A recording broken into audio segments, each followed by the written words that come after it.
ক্ষমতায় যেতে না যেতে তারা তাদের মাফিয়া এবং সন্ত্রাসী তাসের তারা কায়েম করে যাচ্ছে। আমরা দেখেছি বিভিন্ন জায়গায় তারা বাড়িঘরে অগ্নিসংযোগ সহ বিভিন্ন জায়গায় তারা হামলা করতেছে। অবশেষে আপনারা দেখেছেন যে নোয়াখালীতে যে সেখানে 3 সন্তানের জননীতে তারা ধর্ষণ করেছে এবং কি মারপিট করেছে, আহত করেছে ভাইদেরকে। আমরা জাতীয় নাগরিক পার্টি এনসিপি থেকে আমরা বাংলা মোটর থেকে শাহবাগ অভিমুখী হয়েছি এবং আমরা একটি বিক্ষোভ মিছিল করতেছি। তারেক রহমানকে এই ধর্ষণের যে বিচার করতে হবে এবং এদের জবাব দিতে হবে। কেন ধর্ষণ হচ্ছে, কেন এইসব অবকাঠামো হচ্ছে, তার জন্য আমরা এর তীব্র নিন্দা ও প্রতিবাদ জানাই। এবং আমি আবারও বলতে চাই, 16 বছরের আওয়ামী ফ্যাসিস্টকে আমরা 36 দিনের আন্দোলনে কিন্তু পরাজিত করেছি।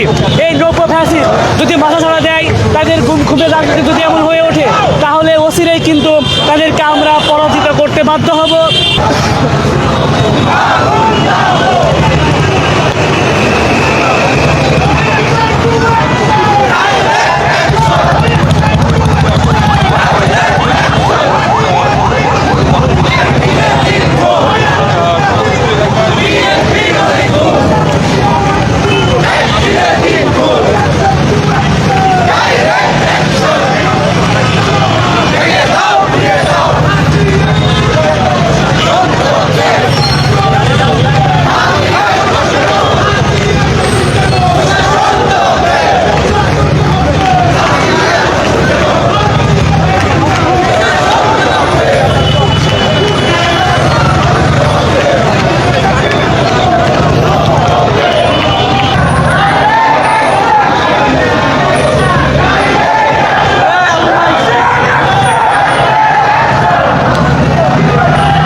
নির্বাচনের পরে আমরা দেখতে পাচ্ছি সারা বাংলাদেশে তার নেতা কর্মীরা অনিয়ন্ত্রিত হয়ে পড়েছে এবং প্রতিপক্ষ 11 দলীয় ঐক্য দলের নেতা কর্মীদের উপর তারা দল বেঁধে হামলা করছে। আমরা এই ধরনের হামলার তীব্র নিন্দা এবং প্রতিবাদ জানাই। একই সাথে যে হত্যাগুলো করা হয়েছে সেই হত্যাগুলোর বিচার আমরা চাই। এই মুহূর্তে আপনাদের সামনে কথা বলবেন জাতীয় নাগরিক পার্টি এনসিপির যুগ্ম আহ্বায়ক মনিরা শারমিন। বক্তব্য রাখছেন মনিরা শারমিন। আসসালামু আলাইকুম। আপনারা জানেন এই নোয়াখালীর হাতিয়াতে আমাদের এক বোনকে ধর্ষণ করা হয়েছে। আমরা অভিযোগ পেয়েছি যে এই ধর্ষণকারী যিনি ধানের শীষের একজন কর্মী এবং পড়বে এই যে বোনকে ধর্ষণ করা হয়েছে আর সে শুধুমাত্র শাপলা কলিতে ভোট দেওয়ার কারণে তাকে ধর্ষণ করা হয়েছে। এই কাঁধে আপুর কাঁধে রাখেন, তাহলে সমস্যা নাই, ওইখানে নিচ থেকে শোনা যাচ্ছে না। বাংলাদেশের আগেও দেখেছি, আমরা দেখেছি নোয়াখালীর সুবর্ণচরে ধানের শীষে ভোট দেওয়ার কারণে আওয়ামী লীগের লোকজন আমাদের এক বোনকে গণধর্ষণ করেছিল। আপনারা সেই সংস্কৃতি আবার একবার পুনরাবৃত্তি দেখছেন সেই নোয়াখালীর হাতিয়াতে।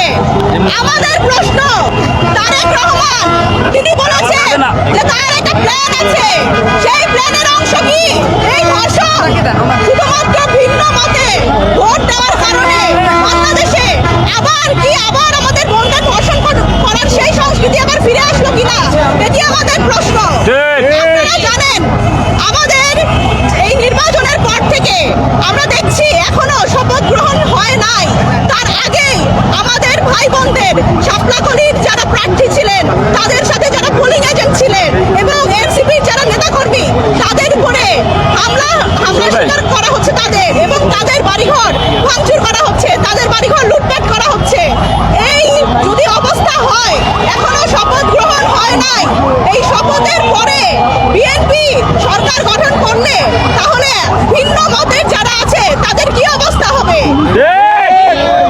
আপনাদের আমরা একটা কথা বলে দিতে চাই, যেই 40% মানুষ বিএনপিকে ভোট দেয় নাই, তারা কি বাংলাদেশে থাকতে পারবে না?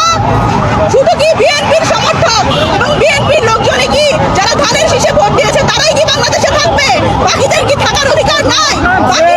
বাকিরা কি শুধুমাত্র এই অবিচার এবং হুমকির মধ্যে এবং মামলার মধ্যে পড়ে থাকবে এবং আমাদের বোনদেরকে এভাবে ধর্ষণ করা হবে? এটি আমাদের তারেক রহমানের কাছে প্রশ্ন। আমরা দেখেছি এর আগে বিভিন্ন চাঁদাবাজির সাথে জড়িত বিএনপির নেতাকর্মীদের বিভিন্ন সময় তারা বহিষ্কারের নাটক করেছে। এবার আমরা দেখতে চাই তারেক রহমানের কাছে প্রশ্ন, এই যে একটি ধর্ষণ নোয়াখালীর হাতিয়াতে শুধুমাত্র ভিন্ন মতে ভোট দেওয়ার কারণে সেই ক্ষেত্রে তার অবস্থা কি? তার সেই কর্মীকে তারা কিভাবে করে আইনের আওতায় আনে? এইটা হচ্ছে আমাদের প্রশ্ন। আমরা ধর্ষকের ফাঁসি চাই, আমরা এই ধরনের সংস্কৃতি বাংলাদেশে আর চাই না। বিএনপি একসময় আমরা দেখেছি বিএনপির যে সংগ্রাম, তখন আমরা তাদের সমর্থন করেছি, আমরা তাদের প্রতি সহানুভূতিশীল ছিলাম, কিন্তু আমরা দেখছি তারা দিন দিন জালিম হয়ে উঠছে। এই জালিম ফল কি আমরা জানি না? আমরা জানি এই ফল কিন্তু বড় অভ্যুত্থান। আমরা বলে দিতে চাই, তারা যদি এই সংস্কৃতি, এই হামলা মামলা এবং ধর্ষণের সংস্কৃতি যদি অব্যাহত রাখে, তাহলে তাদের বিরুদ্ধে একটা গণঅভ্যুত্থান কিন্তু আসন্ন। কিন্তু আপনাদের প্রতি আমাদের হুঁশিয়ারি। অনেক ধন্যবাদ।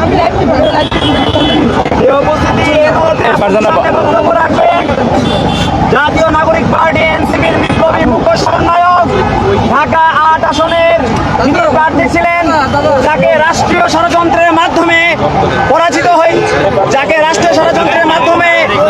দেখানো হয়েছে আমাদের রাজপথের বিপ্লবী যোদ্ধা নাসিরউদ্দিন পাটোয়ারি। আসসালামু আলাইকুম প্রিয় সহযোদ্ধাবৃন্দ, প্রিয় সাংবাদিক ভাইরা এবং এনসিপির নেতৃবৃন্দ যারা উপস্থিত আছেন আজকে আমাদের নির্বাচনী পরিচালনা কমিটির সম্মানিত চেয়ারম্যান আসিফ মাহমুদ সজীব ভূঁইয়া, সেক্রেটারি ছাত্রশক্তি যুবশক্তি এনসিপির নেতৃবৃন্দ, আমরা আজকে এই রাতের বেলায় অত্যন্ত মর্মাহত এবং দুঃখ নিয়ে দাঁড়িয়েছি।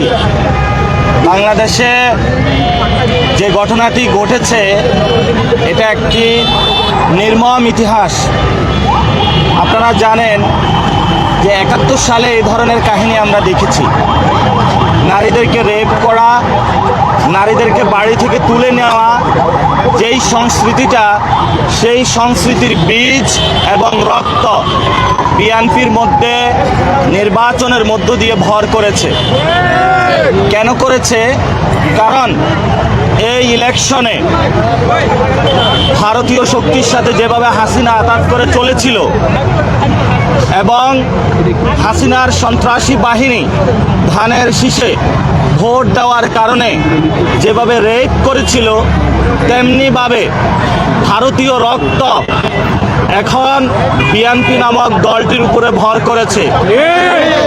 সেই জন্য তারা গণ অভ্যুত্থান থেকে গড়ে ওঠা জাতীয় নাগরিক পার্টি শাপলাকলি প্রতীকে ভোট দেওয়ার কারণে আমাদের সম্মানিত বোনকে যেভাবে তারা দর্শন করলো, গণদর্শন, এটা বাংলাদেশে ইতিহাসে একটি নজিরবিহীন ঘটনা হয়ে থাকলো।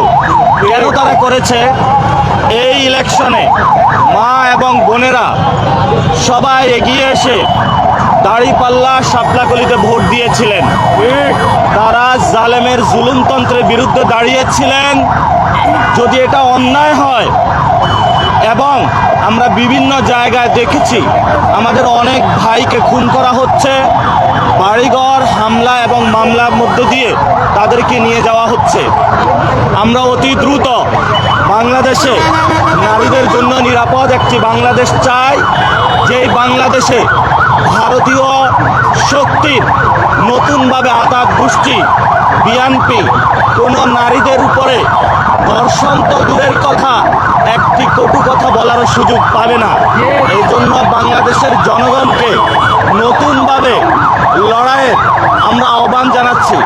এবং আপনারা জানেন যে আমাদেরকে যেইভাবে ঢাকা ৮ আসনে হারানো হয়েছে ভোট চুরির মাধ্যমে, আমি বলেছিলাম আপনাদেরকে এই ইলেকশনে ইঞ্জিনিয়ার তারেক রহমান প্রধানমন্ত্রী হওয়ার দিকে যাচ্ছেন। তারেক রহমান উনি যেই ধরনের ইঞ্জিনিয়ারিং করেছেন, যেটার মধ্যে এস্টাবলিশমেন্টেরও অনেকে অংশ ছিল এবং প্রশাসনেরও অনেকে জড়িত ছিল, এটা আপনারা জনগণের উপরে একটি জুলুমতন্ত্র চাপিয়ে দিলেন। আমরা এখন দেখতে পাচ্ছি আওয়ামী লীগের অফিস উদ্বোধন হচ্ছে, বিভিন্ন জায়গায় আমাদের বোনেদের উপর আক্রমণ হচ্ছে। এটার জন্য আপনি ইতিহাসের কাছে দায়বদ্ধতা জায়গায় থাকবেন। আমরা কাউকে ক্ষমা করার পক্ষপাতী নই। আমরা দেখেছি এখানে ইনকিলাব মঞ্চে যখন হামলা হয়েছে, এই ধরনের জুলুম নির্যাতন আপনি তাদেরকে চাপিয়েছেন। আমরা বাংলাদেশে যখন শহীদ উসমান হাদি ভাইয়ের হত্যাকাণ্ডের বিচার চাওয়া হয়েছিল, বলা হয়েছিল ইলেকশন বন্ধের পায়তারা, ইলেকশন হয়েছে। আমরা এখানে শহীদ উসমান হাদি ভাইয়ের চত্বর থেকে বলতেছি, বাংলার জমিনে শহীদ উসমান হাদি ভাইয়ের হত্যাকাণ্ডের বিচার হতে হবে। যদি ওই হত্যাকাণ্ডের বিচার হতো, আজকে আমার বোন গণদর্শনের শিকার হতো না। বিএনপি নামক যে সন্ত্রাসী কার্যক্রম তারা শুরু করেছে দলটি, আজকে সন্ত্রাসী অ্যাক্টিভিটিজের তারা সাহস পেত না। তারেক রহমানকে বলবো, ইঞ্জিনিয়ারিং করেছেন, যথেষ্ট হয়েছে, সন্ত্রাসী কার্যক্রম বন্ধ করুন। আপনার জন্য লজ্জা, অনেকগুলা চান্দাবাদ সন্ত্রাসী দখলদার আপনি পার্লামেন্টে তাদেরকে প্রবেশ করিয়েছেন। আপনার এর প্রশ্রয়ের কারণেই তারা আজকে আমার বোনকে গণদর্শনের জন্য সাহস পাচ্ছে। এটার জন্য আপনি দায়ী। অতি দ্রুত যদি ব্যবস্থা না নিন, আমি বাংলাদেশের মা বোনদেরকে বলবো, রাস্তায় নামুন, প্রতিবাদ করুন। আপনার বোন যে ধর্ষণ হয়েছে, এই বিচার আমরা ইনশাল্লাহ বাংলাদেশ থেকে কড়ায় গন্ডায় বুঝে নিব। সেই জন্য আমাদের যা যা প্রয়োজন প্রত্যেকটা জায়গায় আমরা প্রতিবাদ জারি রাখবো। সেই আহ্বান জানিয়ে বাংলাদেশের মানুষের কাছে আমি আমার বক্তব্য শেষ করছি। আসসালামু আলাইকুম। প্রিয় উপস্থিতি, আপনাদের সামনে এই মুহূর্তে বক্তব্য রাখবেন জাতীয় নাগরিক পার্টি এনসিপির সম্মানিত মুখপাত্র আসিফ মাহমুদ সজীব ভূঁইয়া। আসসালামু আলাইকুম। আমরা আজ ত্রয়োদশ জাতীয় সংসদ নির্বাচনের পর একটি সুন্দর বাংলাদেশে একটি সরকারের শপথ গ্রহণের জন্য অপেক্ষারত থাকার কথা, কিন্তু এমন একটি সময়ে আমাদেরকে রাজপথে থাকতে হচ্ছে। কারণ 2018 সালে ফ্যাসিবাদী আওয়ামী লীগ শেখ হাসিনা ক্ষমতায় থাকতে যেমন ধানের শীষে ভোট দেওয়ার কারণে, নৌকায় ভোট না দেওয়ার কারণে নোয়াখালীর সুবর্ণচরে আমার বোনকে ধর্ষণ করা হয়েছিল, ঠিক একইভাবে হাতিয়ায়, একই নোয়াখালীর হাতিয়ায় শাপলাকলিতে ভোট দেওয়ার কারণে আমার এক বোন ধর্ষণের শিকার হয়েছে। আপনারা দেখেছেন নির্বাচনী প্রচারণার সময় যারা 2018 সালে ধর্ষণের সাথে জড়িত ছিল তাদেরকে বিএনপি তাদের নির্বাচনী প্রচারণায় কাজে লাগিয়েছে। আমরা সেদিনে বুঝেছিলাম বিএনপি সেই ধর্ষকদেরকে নির্বাচনী প্রচারণায় শেল্টার দেওয়ার মধ্য দিয়ে আবারও মা বোনদেরকে একটা মেসেজ দিতে চেয়েছে, যদি এবারও বিএনপিতে ধানের শীষে ভোট না দেওয়া হয় তাহলে মা বোনদের একই পরিণতি হতে চলেছে। দুঃখজনকভাবে আমরা দেখলাম সেটা বাস্তবায়িত হলো। গতকালকে হাতিয়াতে আমাদের সেখানকার প্রার্থীকে শাপলাকলিতে ভোট দেওয়ার কারণে 3 সন্তানের জননীকে সেখানে গণধর্ষণ করা হলো। অত্যন্ত লজ্জার সাথে আমরা দেখছি বাংলাদেশের মিডিয়া যেন শপথ গ্রহণের আগেই বিএনপিকে তারেক রহমানের সামনে সেজদায় রত হয়েছে। আমরা আজকে শপথ গ্রহণের আগেই দেখলাম একজন সাংবাদিক আগেই জিজ্ঞেস করে নিচ্ছেন, আপনি অভয় দিলে প্রশ্ন করব, না হলে করব না। আমরা অত্যন্ত লজ্জার সাথে দেখছি ঠিক যেই উপকরণগুলো শেখ হাসিনাকে ফ্যাসিবাদী করে তুলেছিল সেই একই উপকরণের পুনরাবৃত্তি সারা দেশে ঘটছে। আমরা স্পষ্ট বার্তা দিতে চাই, এবারের নির্বাচনে এনসিপি এবং 11 দলীয় জোটকে আমাদের মা বোনেরা তাদের সমর্থন দিয়েছেন, আমাদের মা বোনেরা তাদের ম্যান্ডেট দিয়েছেন। তারা আগামীর বাংলাদেশের জন্য 11 দলীয় জোটকে তাদের জন্য নিরাপদ বলে সিদ্ধান্ত নিয়েছেন এবং এই সিদ্ধান্তের শাস্তি হিসেবে বিএনপি ক্ষমতায় আসার আগেই তাদেরকে জায়গায় জায়গায় ধর্ষণ এবং ধর্ষণের হুমকি এবং জায়গায় জায়গায় বিভিন্ন ধরনের ভয় দেখিয়ে, আরেক মিডিয়ায় দেখলাম উপভোগ করার হুমকি দিয়ে তারা এই প্রতিশোধ নিচ্ছে। আমরা স্পষ্টভাবে বলতে চাই, বাংলাদেশের যেই 46% জনগণ আপনাদেরকে ভোট দেয়নি, বাংলাদেশের যেই 46% মা বোন এবং তরুণরা আপনাদেরকে ভোট দেয়নি, আগামীর বাংলাদেশে তাদেরকে বাদ দিয়ে বাংলাদেশ বিনির্মাণ করা সম্ভব না। আপনারা যদি তাদেরকে বঞ্চিত রেখে, তাদেরকে দমন পীড়নের মাধ্যমে তাদের বাড়িঘরে হামলা করে, আগুন দিয়ে তাদের দোকানপাটে হামলা করে, তাদেরকে চাকরিচ্যুত করে বাংলাদেশে আবারও মাফিয়াতন্ত্র, আবারও ফ্যাসিবাদতন্ত্র কায়েম করতে চান, তাহলে আপনাদের সামনে শেখ হাসিনার উদাহরণ জল করে জ্বলছে। আমরা মনে করি, আমরা আপনাদেরকে আহ্বান জানাতে চাই, আমরা একটি সুন্দর বাংলাদেশ চাই।